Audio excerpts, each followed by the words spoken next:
5 United Nations investigators have written to the federal government about threats to the life of a Sikh Canadian activist. They say they have concerns over a, quote, imminent threat. CBC's Evan Dyer has been tracking this for us. So, Evan, set this up for us. What's the background to this letter? Well, the threats in question are against a Sikh Canadian man who lives in BC, Moninder Singh, who was a close friend and associate of Hardeep Singh Nijjar, the Sikh separatist who was killed in BC, allegedly, according to the Canadian government, by agents acting on behalf of the government of India, the government of Narendra Modi. And we know that he's been threatened quite a bit in the past because he's been warned by the police in writing. There is, of course, a BC law that requires police, it's called duty to warn. It requires police when they turn up an active threat against a person in the course of their investigations or intelligence work, they're required to warn that person in the form of a letter. And he's received 4 of those letters, the most recent in February of this year. And actually that fourth and final of the 4 letters was the most serious in the sense that it specified that the threat was not only against Moninder Singh, but also his wife and children. So he's been speaking to international human rights bodies about this. And one of the groups he spoke to is a Geneva-based international human rights group that works closely with the UN. It took his case in a report to the UN, and it was followed up by these investigators known as special rapporteurs, who essentially are experts, subject matter experts in fields like international law and human rights, freedom of speech, and so on.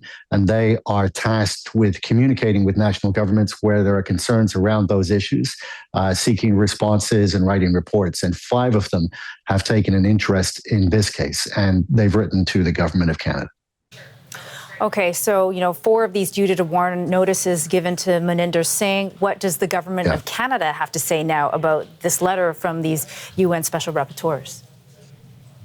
Well, as far as we know, not very much. They don't appear to have responded. This letter was originally written at the beginning of June, and normally the UN, and they specify in this letter that they did follow this procedure. They give 60 days to the national government to issue a response before they publish their own letter, and then they typically publish that together with the response. But we don't have a response in this case, which is a little unusual. Canada usually tries to be a sort of a good UN citizen and to respond to letters of this kind.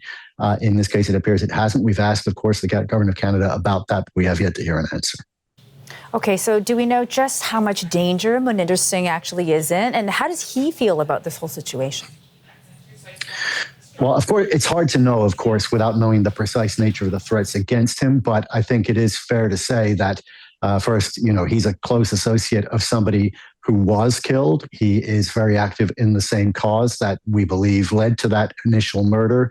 He has received these warnings from the police, which they don't typically give for no reason. They give them because they're required to by law when a real threat exists. So I think it's fair to assume that he is still in danger, although the government of India has given assurances to the government of Canada that it will not engage in transnational repression and violence. And the government of Canada has chosen to accept those assurances.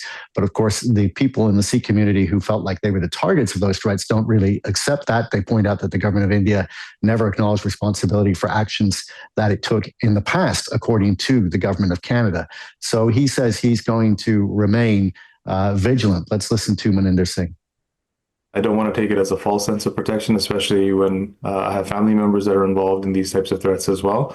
So we see it as India is capable of anything, and they will use all means to silence any form of dissent. So we can't let our guard down at any point. Now, Moninder Singh says that although generally the government of Canada seems to have turned its page on this affair with the government of India and seems to be willing to leave it in the past, the police have continued to follow up with people who feel threatened. They've continued to check on them and pay visits and so on. But he says that falls far short of protection. This is a law, a duty to warn, that was originally envisioned as something more about warning criminals who were the targets of BC's various gang wars rather than activists and people of that nature.